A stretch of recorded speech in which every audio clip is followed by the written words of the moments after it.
नमस्कार, मैं कुसुम कंवर। आप देख रहे हैं न्यूज़ बात आपकी।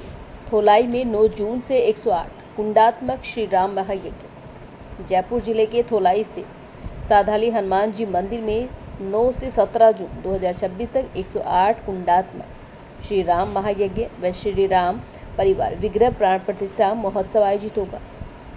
यह यज्ञ तैयारियों को लेकर आयोजित बैठक में प्रधान कुंड की बोली 11,11,000 रुपये में बुद्धि प्रकाश जांगीर ने ली।